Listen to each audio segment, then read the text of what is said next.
오늘은 에스더 1장 말씀을 통해서 은혜를 받으시겠습니다. 원래 이 에스더는 이름이 하다사였는데 이제 페르시아식으로 바꿔서 에스더라고 불렀습니다. 에스더에는 하나님이란 말이 나오지 않습니다. 그리고 그 페르시아 땅에서 일어난 일에 대한 기록인데, 그런 세상 역사 가운데서도 하나님의 주권이 작용하고 있다, 하나님이 다스리고 있다라고 하는 그런 말씀입니다. 1절에 보면요, 이 일은 아수에로 왕 때에 있었던 일이니 아수에로는 인도로부터 구수까지 127지방을 다스리는 왕이니라. 이 일은 아수에로 왕, 페르시아의 아수에로 왕 때 일이다라고 하는 것입니다. 인도로부터 시작해서 구수까지, 저 아프리카 에티오피아까지 이 페르시아 제국이 엄청나게 컸다라고 하는 것입니다. 그래서 127지방을 다스리는 왕이다. 지방이 127지방이니까 얼마나 나라가 큽니까? 그런 나라를 다스리는 왕이었다는 것입니다. 2절에요. 당시에 아수에로 왕이 수산궁에서 즉위하고, 궁궐이 여러 군데 있습니다. 하도 나라가 크니까. 이 수산궁은 주로 봄철이나 가을철에 지내는 궁전입니다. 그래서 왕이 가장 많이 거주하면서 나라를 다스리던 궁궐이 바로 수산궁이었습니다. 3절에 왕위에 있은 지 제3년에 그의 모든 지방관과 신하들을 위하여 잔치를 베푸니 바사와 메대의 장수와 각 지방의 귀족과 지방관들이 다 왕 앞에 있는지라. 이제 왕으로 올라선 지 3년 만에 큰 잔치를 베풀었다는 것입니다. 그래서 모든 지방의 장수들과 귀족들과 지방관들을 불러 모았습니다. 4절에요. 왕이 여러 날 곧 180일 동안에 그의 영화로운 나라의 부항과 위엄의 혁혁함을 나타내니라. 자, 잔치를 몇 달 동안 한 것입니까? 6달 동안 잔치를 했다. 얼마나 성대합니까? 180일을 계속해서 잔치를 벌인 것입니다. 5절에요. 이날이 지남에 왕이 또 도성 수산에 있는 기천간의 백성을 위하여 왕궁 후원 뜰에서 7일 동안 잔치를 베풀세. 180일 잔치를 하고 2차로 또 기천간의 백성을 위하여, 그 잔치에 참여하지 못했던 사람들을 위하여 7일 동안 잔치를 열어줬다라고 하는 것입니다. 6절에요. 백색, 녹색, 청색 휘장을 자색 가는 배줄로 대리석 기둥 은고리에 메고 금과 은으로 만든 걸상을 화반석, 백석, 운모석, 흑석을 깐 땅에 진설하고, 그 휘장을 백색, 녹색, 청색 휘장을 그냥 쳐놨는데 화려하기도 하고 또 햇빛도 가리는 그런 목적으로 이렇게 휘장을 쳤습니다. 또 금과 은으로 만든 걸상을 그 화반석, 백석, 운모석, 흑석을 깐 땅에 진설하였다라고 하는 것입니다. 7절에요. 금잔으로 마시게 하니 잔의 모양이 각기 다르고 왕이 풍부하였으므로 어주가 한이 없으며 귀한 술이 한이 없이 나오며, 8절에 마시는 것도 법도가 있어 사람으로 억지로 하지 않게 하니 이는 왕이 모든 국내 관리에게 명령하여 각 사람이 마음대로 하게 함이더라. 마음대로 먹게 하였더라. 자, 얼마나 그 왕의 권세 또 왕의 부함을 드러내고 있습니까? 많은 사람들이 다 부러워하는 것이 바로 이런 것 아닙니까? 육신의 부함, 그래서 그 잔치도 그냥 하루 이틀도 아니고 127일 동안이나 열어서 온 나라에 그냥 알리는 그 권세를 자랑하는 이런 모습을 보게 됩니다.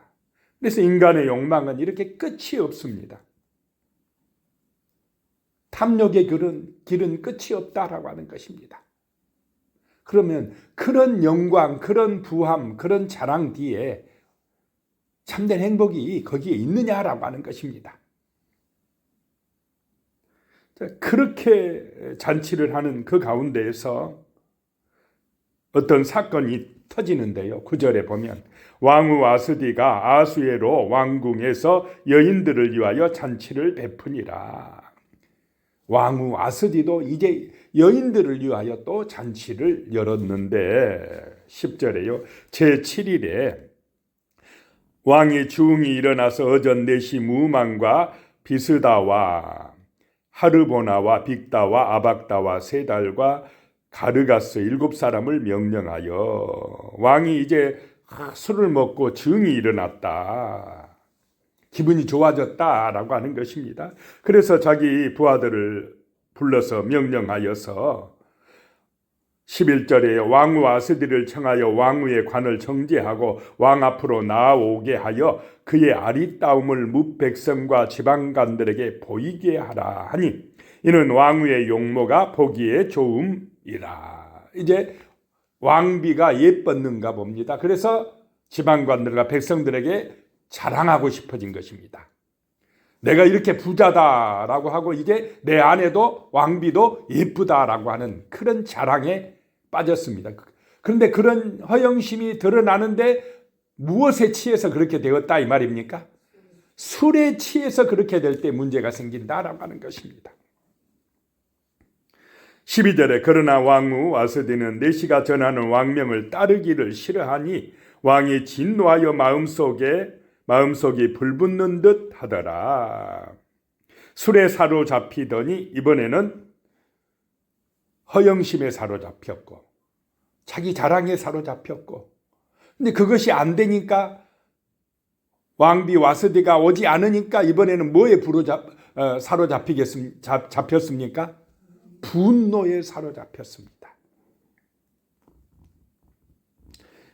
그래서 13절에 왕이 사례를 아는 현자들에게 묻되 왕이 규례와 법률을 아는 자에게 묻는 전례가 있는데 14절에 그때의 왕에게 가까이하여 왕의 기색을 살피며 나라의 첫 자리에 앉은 자는 바사와 메대의 7지방관 곧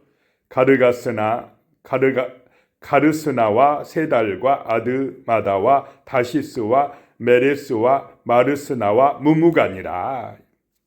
이 사람들이 있었는데 왕의 기색을 살피고 왕에게 잘 보여서 자기들이 어디에 올라서려고 하는 사람들이었다라고 하는 것입니까? 나라의 첫 자리에. 이 왕 옆에 있는 사람들이 참 중요합니다. 참모들이 중요하다라고 하는 것입니다. 참모들이 잘못 말해주면 나라가 어떻게 되겠습니까? 잘못된 방향으로 간다라고 하는 것입니다. 그 참모들 중에 한 사람이 무무간이 나서서 하는 얘기가 16절에 무무간이 왕과 지방관 앞에서 대답하여 이르되 왕후 와스디가 왕에게만 잘못했을 뿐 아니라 아수에로 왕의 각 지방의 관리들과 뭇백성에게도 잘못하였나이다. 자, 어떻게 말하느냐에 따라서 이제 큰 사건이 될 수도 있고 별일 아닌 것이 될 수도 있다라고 하는 것입니다. 자, 왕비가 안 온 것이 굉장히 큰 사건이라고 말을 하는 것입니다. 이게 큰 문제입니다. 온 나라의 여인들에게 소문나면 이 나라의 남편들이 다 멸시받게 됩니다. 상당히 과장을 하고 있습니까? 그렇지 않습니까? 큰 문제를 만들어놔요. 이 어리석은 참모 때문에 문제가 생긴다라고 하는 것입니다. 19절에 왕이 만일 좋게 여기실 텐데 와스디가 다시는 왕 앞에 오지 못하게 하는 조서를 내리되 바사와 메대의 법률에 기록하여 병개함이 없게 하고 왕후의 자리를 그보다 나은 사람에게 주소서. 졸지에 왕비가 물러나게 생겼습니다. 쫓겨나게 생겼습니다. 그리고는 그보다 더 나은 사람에게 주소서. 그보다 더 나은 사람이 누가 되겠습니까? 이제 에스더가 됩니다. 무무간이 한 것 같지만은 세상 역사도 누구의 손안에 있다 이 말입니까? 그 어리석은 사람을 통해서도 하나님이 일하신다라고 하는 것입니다.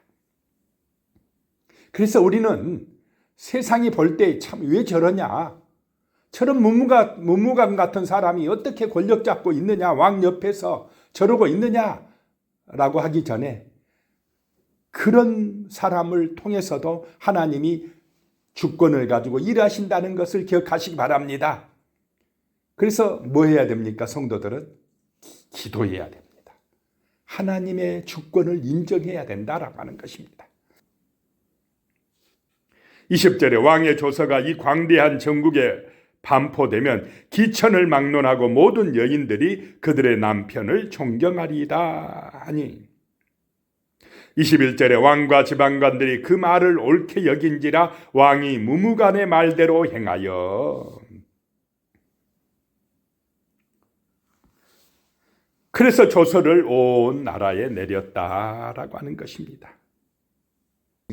하나님 아버지, 하나님의 놀라운 은혜가, 하나님의 놀라운 사랑이 세상의 그 역사 가운데도 작용하고 있다는 사실을 우리가 깨닫고 믿고 하나님을 경외하고 의지하는 그런 삶을 살아갈 수 있도록 인도하여 주시옵소서. 예수님의 이름으로 기도드리오며 이제는 우리 주 예수 그리스도의 은혜와 하나님 아버지의 무한하신 사랑과 성령의 교통하심이 영원히 함께 하시기를 축원하옵나이다. 아멘.